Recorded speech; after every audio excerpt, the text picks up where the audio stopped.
Good morning students. सो बेटा ਹੁਣ ਆਪਣਾ ਜਿਹੜਾ ਹੈ ਆਪਾਂ ਕੱਲ੍ਹ ਜਿਹੜਾ ਬੈਲੈਂਸ ਆਫ ਪੇਮੈਂਟ ਹੈ ਉਹ ਕੀਤਾ ਸੀ।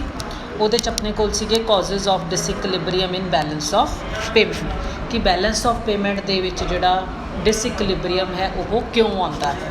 ਠੀਕ ਹੈ, ਤਾਂ ਉਹਦੇ ਵਿੱਚ ਆਪਣੇ ਕੋਲ ਕਾਜ਼ਸ ਤੋਂ ਬਾਅਦ ਹੁਣ ਜਦੋਂ ਆਪਾਂ ਨੂੰ ਕਿਸੇ ਚੀਜ਼ ਦੀ ਦਿੱਕਤ ਪਤਾ ਚੱਲ ਜਾਂਦੀ ਹੈ ਫਿਰ ਆਪਾਂ ਉਸ ਨੂੰ ਕਰੈਕਟ ਕਰਨ ਦੇ ਮੈਜਰ ਨੇ ਜਿਹੜੇ ਉਹ ਦੇਖਣੇ ਹੁੰਦੇ ਨੇ।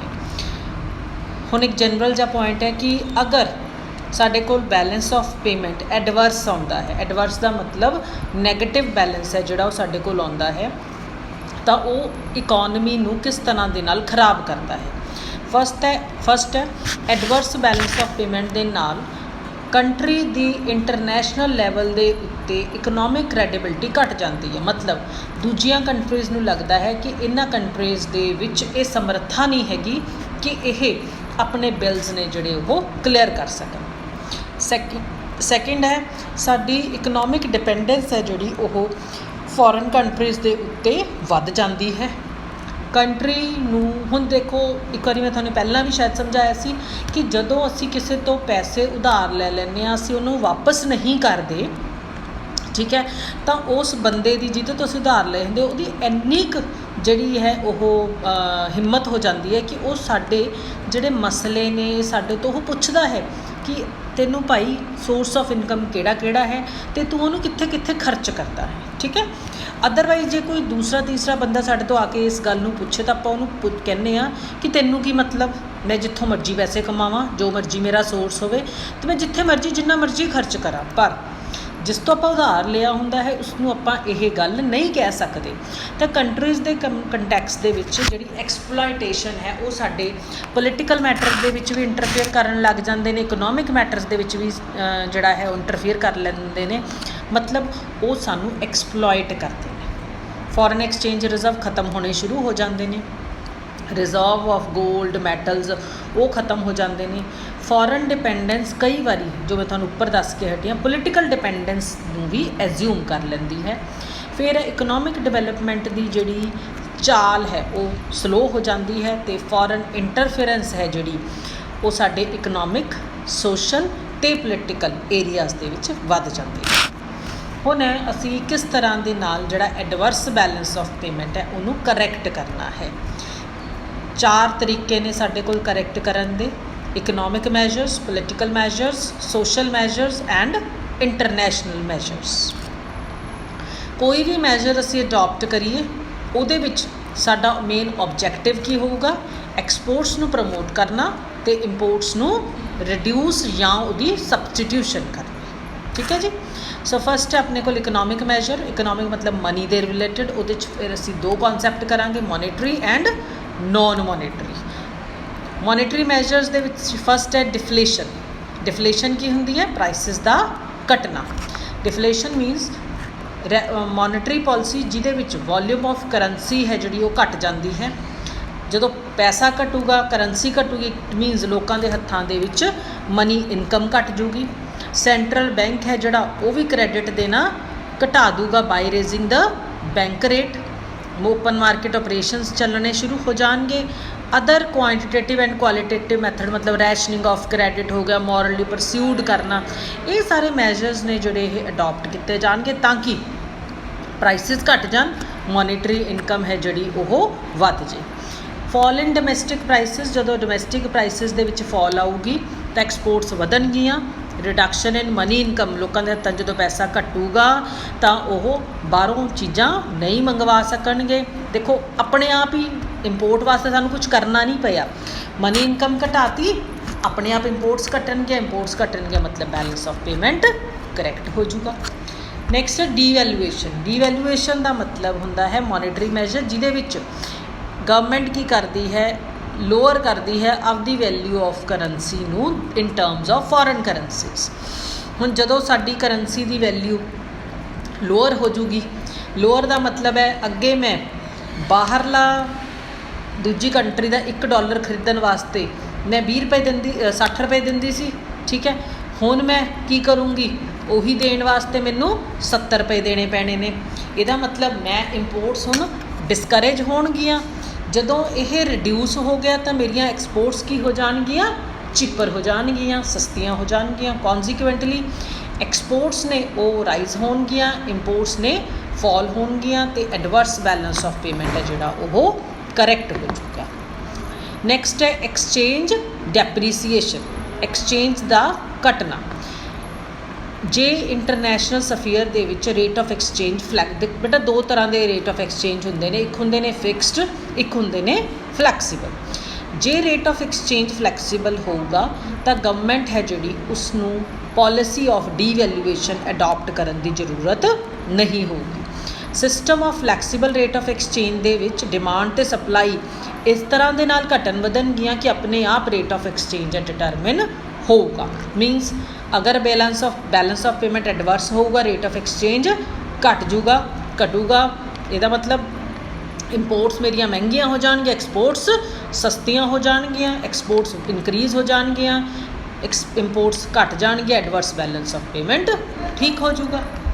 ਨੈਕਸਟ ਹੈ ਐਕਸਚੇਂਜ ਕੰਟਰੋਲ ਲਾਣੇ ਨੇ। ਸੈਂਟਰਲ ਬੈਂਕ ਹੈ ਉਹ ਕਸਟੇਡੀਅਨ ਹੈ, ਕਸਟੇਡੀਅਨ ਮਤਲਬ ਉਹਦੇ ਕੋਲ ਫੋਰਨ ਐਕਸਚੇਂਜ ਰਿਜ਼ਰਵਸ ਹੁੰਦੇ ਨੇ, ਤਾਂ ਸੈਂਟਰਲ ਬੈਂਕ ਕੀ ਕਰੂਗਾ, ਉਹਨਾਂ ਜਿਹੜੇ ਰਿਜ਼ਰਵਸ ਨੇ ਉਹਨਾਂ ਨੂੰ ਯੂਜ਼ ਕਰਨ ਤੋਂ ਰੋਕੂਗਾ ਫॉर ਦੀ ਇੰਪੋਰਟਸ।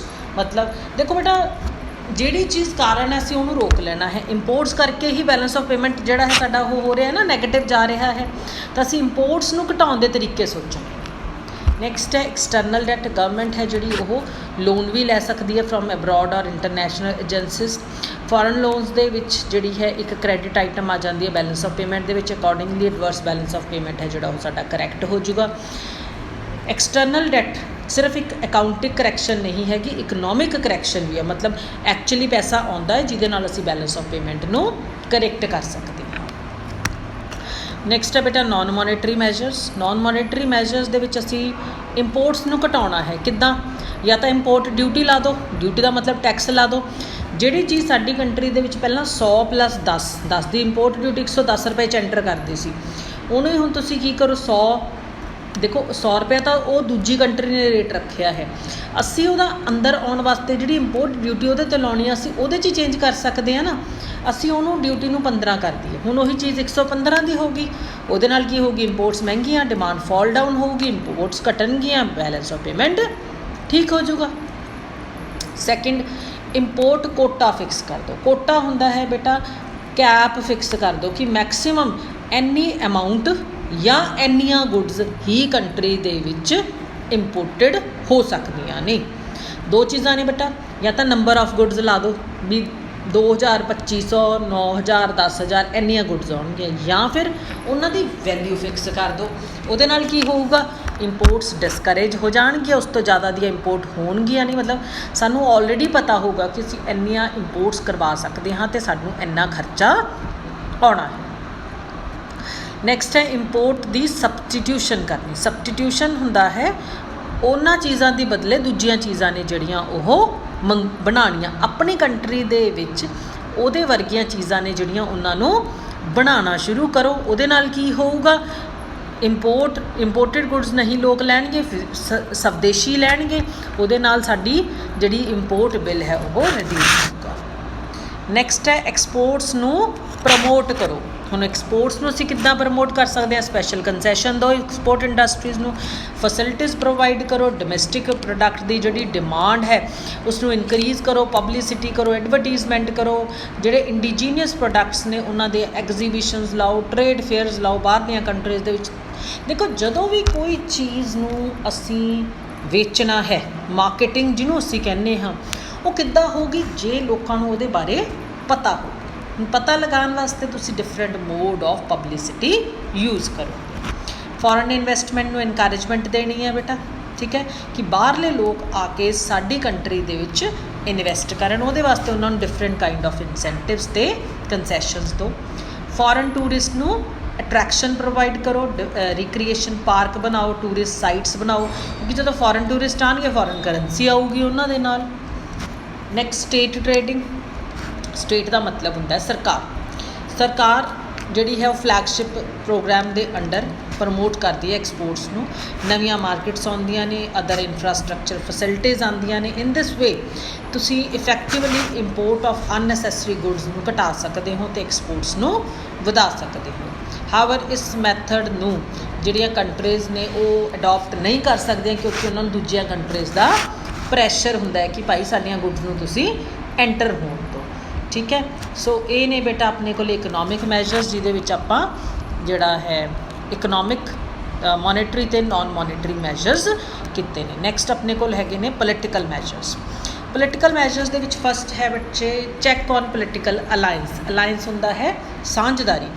ਬਹੁਤ ਸਾਰੀਆਂ ਇੰਡੀਪੈਂਡੈਂਟ ਸੋਵਰਨ ਕੰਟਰੀਜ਼ ਨੇ ਜਿਹੜੀਆਂ ਪੋਲੀਟੀਕਲ ਅਲਾਇੰਸ ਬਣਾ ਦਿੰਦੀਆਂ ਨੇ ਤਾਂ ਕਿ ਇੱਕ ਯੂਨੀਫਾਈਡ ਕੰਟਰੀ ਬਣ ਜੇ। ਇਹਨੂੰ ਬੇਟਾ ਅਸੀਂ ਨਾ ਕਸਟਮ ਯੂਨੀਅਨ ਵੀ ਕਹਿੰਦੇ ਹੁੰਦੇ ਹਾਂ। ਮਤਲਬ ਇੱਕ ਗਰੁੱਪ ਬਣਾ ਲਿਆ, ਜਿਵੇਂ ਮੰਨ ਲਓ 4 ਕੰਟਰੀਜ਼ ਇੱਕ ਗਰੁੱਪ 'ਚ ਹੋ ਗਈਆਂ, ਠੀਕ ਹੈ। ਉਹ ਕਹਿੰਦੇ ਵੀ ਜੇ ਤਾਂ ਆਪਾਂ ਚਾਰੋਂ ਆਪਸ 'ਚ ਟਰੇਡ ਕਰਾਂਗੇ ਆਪਾਂ ਹੋਰ ਰੇਟ 'ਤੇ ਕਰਾਂਗੇ। ਜਦੋਂ ਕੋਈ ਕਿਸੇ 5ਵੀਂ ਕੰਟਰੀ ਨੂੰ ਕਿਸੇ ਨੇ ਵੀ ਟਰੇਡ ਕਰਨੀ ਹੈ ਤਾਂ ਉਹਦੇ ਲਈ ਰੇਟ ਵੱਧ ਹੋਊਗਾ। ਮਤਲਬ ਜੇ ਅਸੀਂ ਆਪਸ 'ਚ ਚਾਰੋਂ ਕੰਮ ਕਰਾਂਗੇ ਤਾਂ ਸਾਨੂੰ ਸਸਤੀਆਂ ਐਕਸਪੋਰਟ ਇੰਪੋਰਟ ਪੈਣਗੀਆਂ। ਜੇ ਅਸੀਂ ਬਾਹਰਲੀਆਂ ਕੰਟਰੀਜ਼ ਨੂੰ ਕਰਾਂਗੇ ਫਿਰ ਕੀ ਹੋਊਗਾ, ਇੱਕ ਮਿਊਚੁਅਲ ਰੇਟ ਰੱਖ ਲੈਣਾ ਹੈ, ਫਿਰ ਉਹ ਚਾਰਾਂ 'ਚੋਂ ਕਿਸੇ ਵੀ ਕੰਟਰੀ ਨੂੰ ਜਿਹੜਾ ਹੈ ਆਰਡਰ ਮਿਲ ਜੇ ਪਰ ਰੇਟ ਸੇਮ ਹੋਵੇ। ਮਤਲਬ ਕੰਪੀਟੀਸ਼ਨ 'ਚ ਨਹੀਂ ਕੰਮ ਕਰਨਾ, ਇਕੱਠੇ ਹੋ ਕੇ ਕੰਮ ਕਰਨਾ ਹੈ। ਐਗਜ਼ਾਮਪਲ ਹੈਗੀ ਹੈ ਫਾਰਮਰ USSR ਐਗਜ਼ਾਮਪਲ ਸੀ। ਜਦੋਂ ਤੋਂ USSR ਜਿਹੜਾ ਹੈ ਉਹ ਟੁੱਟਿਆ ਹੈ ਉਦੋਂ ਤੋਂ ਜਿਹੜੀਆਂ ਸਾਨੂੰ ਮੁਸ਼ਕਿਲਾਂ ਆਈਆਂ ਨੇ। ਐਜ਼ ਐਨ ਇੰਡੀਪੈਂਡੈਂਟ ਐਂਟਿਟੀ ਇਕੱਲੇ ਹੋ ਕੇ ਇੱਕ ਕੰਟਰੀ ਹੈ ਜਿਹੜੀ ਮੱਚ ਗ੍ਰੇਟਰ ਫਰੀਡਮ ਹੈ ਜਿਹੜੀ ਉਹ ਕਰ ਸਕਦੀ ਹੈ, ਕਰੈਕਟਿਵ ਮੈਜਰਸ ਅਡੋਪਟ ਕਰ ਸਕਦੀ ਹੈ to improve its status. Next ਹੈ political and administrative thriftiness. Economy ਹੈ ਜਿਹੜੀ ਉਸਨੂੰ ਪੋਲੀਟੀਕਲ ਅਤੇ ਐਡਮਿਨਿਸਟ੍ਰੇਟਿਵ ਇਕੋਨਮੀ ਮੈਟਰਸ ਨੇ ਜਿਹੜੇ ਚਲਾਉਣੇ ਹੁੰਦੇ ਨੇ। ਨਾਨ ਅਸੈਂਸ਼ੀਅਲ ਟ੍ਰਿਪਸ ਨੇ ਉਹਨਾਂ ਨੂੰ ਬੰਦ ਕਰੋ, ਜਿੰਨੇ ਵੀ ਖਰਚੇ ਨੇ ਐਮਬੈਸੀਜ਼ ਦੇ ਮਿਸ਼ਨਸ ਦੇ ਉਹਨਾਂ ਨੂੰ ਘਟਾਓ। ਬੇਸਿਕ ਆਈਡੀਓਲੋਜੀ ਦੇ ਵਿੱਚ ਚੇਂਜ ਕਰੋ। ਸੋਸ਼ਲਿਸਟਿਕ ਪੈਟਰਨ ਤੋਂ ਫਰੀ ਮਾਰਕੀਟ ਇਕੋਨਮੀ ਦੇ ਵਿੱਚ ਆਓ। ਫਰੀ ਮਾਰਕੀਟ ਇਕੋਨਮੀ ਕੀ ਹੁੰਦੀ, ਜਿੱਥੇ ਲਿਬਰਲ ਇੰਡਸਟਰੀਅਲ ਪਾਲਿਸੀ ਹੁੰਦੀ ਹੈ। ਬੇਸਿਕ ਪੋਲੀਟੀਕਲ ਆਈਡੀਓਲੋਜੀ ਹੈ, ਜਿਹੜਾ ਸੋਚ ਹੈ ਉਹਨੂੰ ਬਦਲਣਾ ਹੈ। ਫਰੀ ਡਿਮਾਂਡ ਐਂਡ ਸਪਲਾਈ ਦੀਆਂ ਸਿਚੁਏਸ਼ਨਸ ਹੋਣ ਅਤੇ ਜਿਹੜਾ ਇੰਪੋਰਟ ਐਕਸਪੋਰਟ ਹੈ ਫਰੀਲੀ ਕੰਮ ਕਰੇ ਤਾਂ ਕਿ BOP ਦੇ ਡਿਫੀਕਲਟੀਜ਼ ਖਤਮ ਹੋ ਸਕਣ। ਨੈਕਸਟ ਹੈ social measures. Balance of payment ਕਿੱਦਾਂ ਕਰੈਕਟ ਕੀਤਾ ਜਾਂਦਾ ਹੈ, through the medium of social psychology. During British regime movement ਹੈ ਜਿਹੜੀ ਉਹ ਕਾਫੀ ਦੂਰ ਤੱਕ ਚੱਲੀ ਸੀ, ਜਿਹਦੇ ਨਾਲ ਇੰਪੋਰਟਸ ਘਟੀਆਂ ਸੀ ਅਤੇ ਬੈਲੈਂਸ ਆਫ ਪੇਮੈਂਟ ਜਿਹੜਾ ਹੈ ਕਰੈਕਟ ਹੋ ਗਿਆ ਸੀ। ਹੁਣ ਇਸ ਟਾਈਮ ਸਾਨੂੰ ਜਿਹੜੀ ਮੇਜਰ ਪ੍ਰੋਬਲਮ ਆਉਂਦੀ ਹੈ ਐਡਵਰਸ ਬੈਲੈਂਸ ਆਫ ਪੇਮੈਂਟ ਦੀ, ਉਹ ਹੈਗੀ ਹੈ ਪੈਟਰੋਲ ਅਤੇ ਪੈਟਰੋਲੀਅਮ ਪ੍ਰੋਡਕਟ। ਸੋ ਅਵੇਅਰਨੈਸ, ਸੋਸ਼ਲ ਅਵੇਅਰਨੈਸ ਕ੍ਰੀਏਟ ਕਰਨੀ ਹੈ ਲੋਕਾਂ ਦੇ ਵਿੱਚ ਕਿ ਇਕਨੋਮਿਕਲੀ ਯੂਜ਼ ਕਰੋ ਪੈਟਰੋਲ ਦਾ ਤਾਂ ਕਿ ਬੈਲੈਂਸ ਆਫ ਪੇਮੈਂਟ ਕਰੈਕਟ ਹੋ ਸਕੇ।